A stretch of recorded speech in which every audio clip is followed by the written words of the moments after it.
Hello everyone, welcome to the Freedom Alternative from Göteborg. So, getting closer towards the end of the Corona Chan Sweden tour.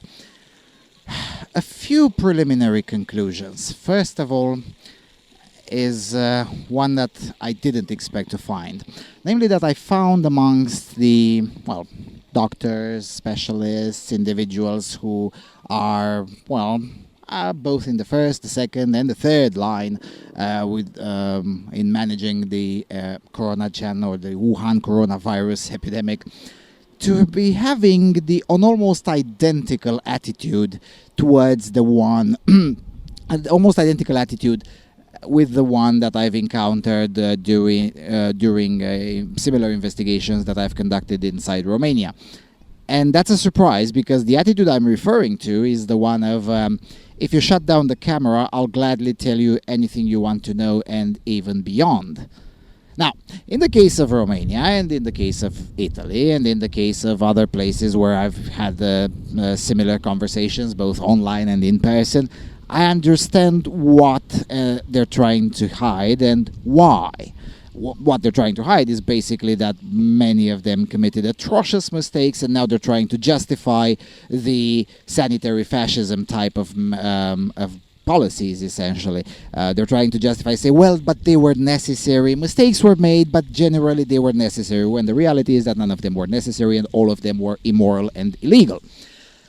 But in Sweden, they don't have that justification because almost none of those policies that we've seen in most of Europe did not exist here. I mean, other than, I guess, banning public gatherings of 50 people, more than 50 people, and even that one was lightly enforced. I mean, if you gathered 6,000 of you, the police will come and kindly ask you not to be 6,000 all in one place, but, for smaller ones, even if they exceeded 50 people, they didn't really care.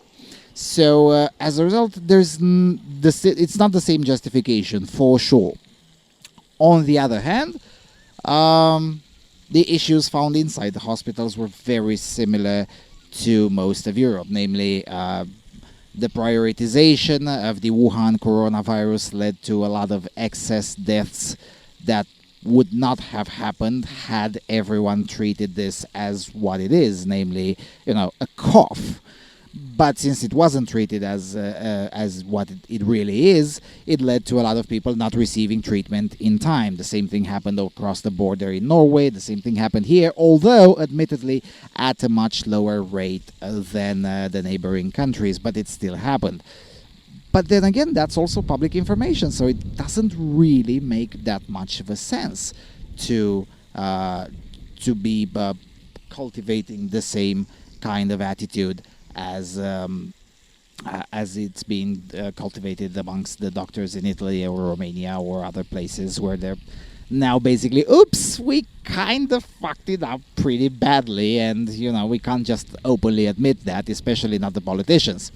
Also here, it's usually not a threat towards being fired if you just say what you've seen at your job. In fact, it's constitutionally protected for employees in the public sector to even leak documents, let alone talk to the press.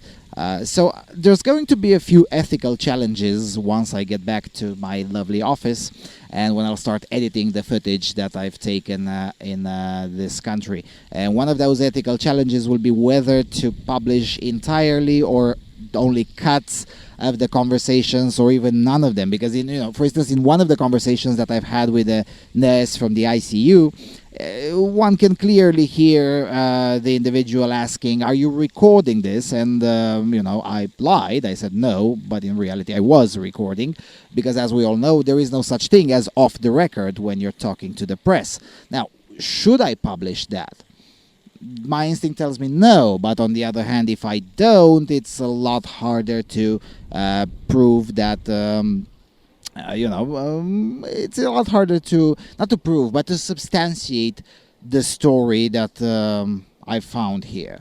And the story being that if you're not a militant panickard, and if you don't have, some financial interest, either you're selling masks or some of those BS contact tracing apps or whatever, if you don't have a Geschäft from the pandemic, then the reality is that this disease could have been managed without stomping on the civil rights and the basic liberty of 100% of the population, and definitely could have been managed without universal house arrest, which is the policy that was preferred in France, Italy, Romania, Spain, and many, many other countries of Europe. So, yeah, it's going to be a challenge. It's going to be a challenge. How do I go about telling that story in such a way that doesn't put people's careers at risk? Essentially, that's basically where I'm getting at. Other than that, it's the other side of the story. It's going to be easier to tell, as I've told you before. Before I took off to get to Sweden, the other side of the story was from those people who have a ungodly good opinion about Sweden, even though they shouldn't. Namely that, but the Swedes don't need a state of emergency type of laws or sanitary fascism or whatever, because, if the government tells them to do something, they will do it. Well, almost 3 weeks in this country, and about 1.5 terabytes of footage later, I'll just have to strongly disagree. Strongly disagree. It's just not the case. I mean, the whole idea of physical distance, or what do they call it, social distancing, which is a very, very dangerous term that people should stop using like yesterday. None of that. I mean, the only time we've actually seen one was in a remote suburb of Malmö, and it was a queue of 3 people. That was the only time where I've seen voluntary physical distancing in 3 weeks in this country. Other than that, no, just no, because no, and I can't blame them. I can't blame them, especially since that this is one of the few periods in the year when the weather is somewhat decent. Now, admittedly, by my standards, it's already pretty cold and pretty windy, but by Sweden standards, it's one of those great days. In other news, also it seems that one can have a relatively functional society without having to collapse because of the Wuhan flu, without mandating muzzles to everyone. I mean, I've counted all the muzzles, or I guess you'd call them masks, that I've seen in this country, and I think there's been 23, maybe 24 by the time I'm taping this video. Okay, maybe it's gonna be over 30 by the time I get to publish it, but you get the point. It's just very rare, and for some reason, the country hasn't collapsed. It's still here, just like Belarus is still there, just like Mexico is still there. It's just it seems like almost all. Oh wait, no, all of the panic card narratives were just factually wrong and intentionally spread as wrong. Congratulations, you fell. Well, if you didn't fall for it, congratulations too. But if you did, try to examine your own thought processes, and maybe next time try not to trust any idiot that has a white coat and says he's an expert, because experts are just people, and people are wrong sometimes. And blindly trusting institutions like the Wuhan Health Organization is just very bad for your health, both literally and metaphorically. It's bad for your physical health, it's bad for your mental health, it's bad for your societal health, it's bad for your freedom, and it's generally just bad policy to be all round. In the meantime, I guess I'm just looking forward to get back home, because on July the 1st, the Constitutional Court just outright flattened all of the so-called pandemic policies, basically telling the government to buzz off and basically telling, mate, you're wrong, and no, you don't get to stomp on people's freedom because you're afraid that you're going to cough.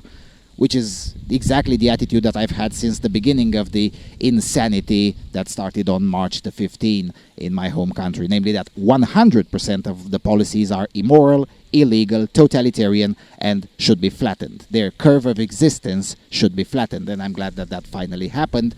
And many thanks to everyone who helped with petitioning the court and with all of the filings that many of you I know did and helped with this effort. It's great. I mean, I'm having a good time in that regard.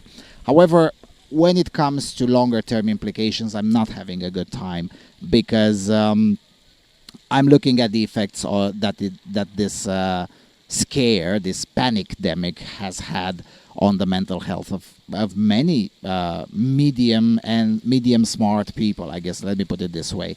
And yeah, that's gonna be a topic that we're gonna have to talk about, and we're gonna have to work on it for many years to come. But until then, I guess I'm still gonna. I still have two more meetings to have, and the final report is gonna be focused quite a lot on day-to-day life in Sweden, because that's the aspect that the media has refused to cover. Because if they had, then that would have told people that you can have a normal life with even with the outbreak of the Chinese cough, and no, you don't have to stomp on basic liberties. You just don't, and by doing so, you're just wrong or a totalitarian. Pretty much like basic Democrats or the National Liberal Party in Romania, or or Conte in Spain, in Italy, and so on and so forth. So yeah. I guess that's it as preliminary conclusions. I still have a few more days around here because, the alternative would have been for me to run like more than an athlete, essentially, to just cross from one end of Sweden to the other to leave faster, and I didn't want to. So I'll just spend the last 2 days or the last 3 days in this country in a little bit more of a chill mode than the previous 2 weeks and a half, almost 3 weeks now. So yeah, with all of that being said, thank you all for watching, and once I get back in the country, I'll start editing, and it's going to be a lot of stories to be told. And of course, those of you who've been watching the Romanian language channel already know some of them.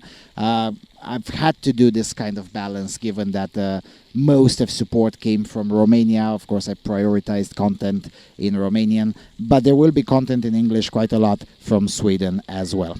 All right, so with all of that being said, thank you all for watching, and I will see you all soon. Cheers.